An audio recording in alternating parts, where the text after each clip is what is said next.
Ang SK President, Cecil Sabrido. Ayan. Ito, tinuod na SK yan. Ako, kabataang barangay dati, hanggang ngayon, SK pakihapon, sa kuniyang katigulangan. Ako po, ate ang atong DSWD, ang MSWD muna, Anthony Sampayon, sa angkan Anthony. Ayan.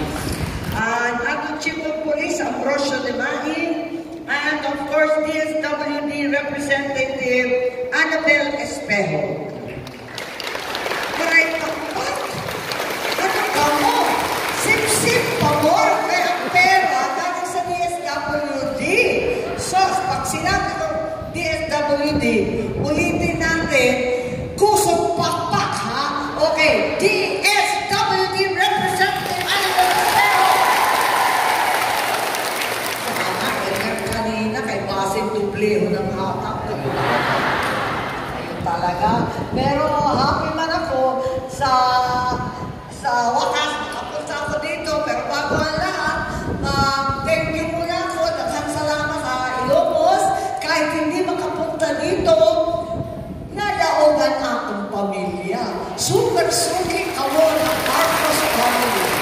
Mula paano ng tatay ko na original Presidente Ferdinand Evelyn Marcos, 2019, nadaog ako bilang senador. At 2022, si Bongo o si Inday Sara Duterte, nadaog yun. Talaga naman, white lalo dito sa Ilocos ang aking pamilya. Dako ang utang na loob. Salamat na talaga. Marcos pa rin ang Ilocos. Kaya sa susunod na taon, huwag ninyong kalimutan ha, mag-senador na ako liwat. Okay, iboto ako ha, kahit pa paano. So, eto nga, ang una na ginhatag natin, itong 500,000 noong 2021 sa Ilocos. Pero, walang pasyal kasi lockdown pa itong pandemonyo na COVID na yan. Pandemic pa nun. Tapos, yung last year, otro na 3 million na liwat para sa Ilocos. Hindi ko kayo nakakalimutan. Pero nga, nagkaroon ng bad weather, hindi kami natuloy. Kaya, di na ako. Ulit, I came back again. Ito nga. So, first time ko makaapak dito sa wakas at kinahibalutan na lisod kaayo. Makuring talaga ang kinabuhi karon. Mataas ang presyo masyado ng gasolina, ang tanan na pagkaon, maski dito na agrikultura, maraming isda, mag-uuma. Pero ang problema, mataas talaga ang presyo. Kaya sana makatulong ining gamay na bulig sa inyong tanan, 3,000 piso sa 1,000 mga beneficiaries. Ayan. Sa ating mga beneficiaries. Unang-una, ang aton mga PHW and BNS. Saan ang kamo? Itaas ang kamo.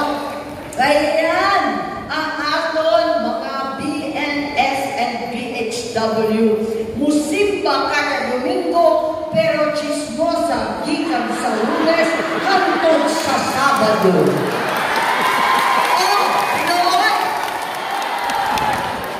Gusto ko yan kay Marites ako dihang.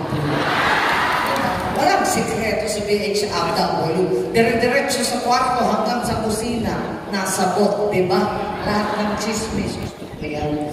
Sos. Pero, aling ihapon, ang atong mga barangay tanods. Ayan. Barangay tanods. Yay! Ikot ng ikot. Ayan. Ronda kiti ronda. Sos, talaga naman. Sino dito ang barangay service point officers? Ayan. Kayo na naman. 2 beses kayo. Double time. Pero talaga happy man ako yung mga tanong. Ang aton mga barangay workers, nasabot ka mo, ako nag-umpisa, dire congressman, mayor, dire konsehal. Talaga ako nag-umpisa sa barangay. Nag-umpisa ako sa politika sa barangay bilang SK nga. Kaya, sa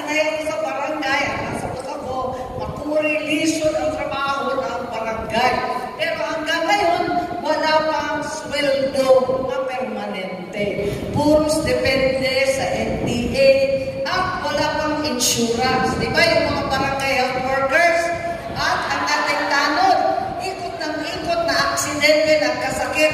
Sino dire? 10 years na ang serbisyo sa gobyerno. 10 taon. 10 katuig, ay sabihin yung totoo kay lagas na. Sabihin yung totoo eh. 10 years and above sa ating mga tanod. May 10 years na kamo. Ngayon, sino ang 20 years na? Ako pa. Wala pa 20 years. Ha? 20 taon.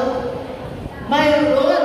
So, kaya, ang problema, dekada-dekada ang servisyo, wala naman insurance. Kung ma-aksidente o ano, yan ang tinatrabaho mo na sana makatulong sa inyo sa insurance, maayos yung sweldo, at hindi alasama.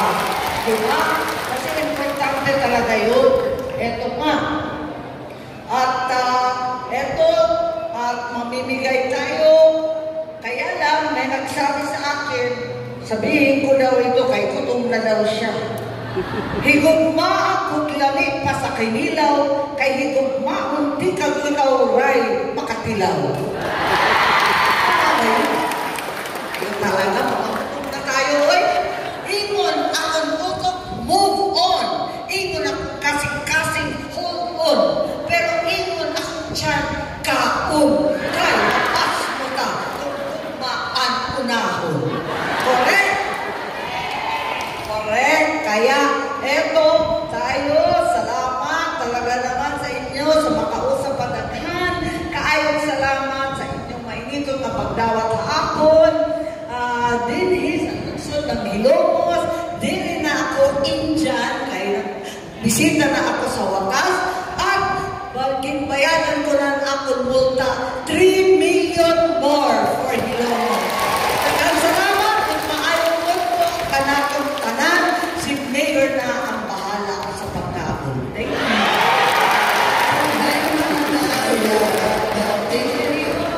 Thank you so much, Senator Amy Marcos. Let's give her another round of applause, please.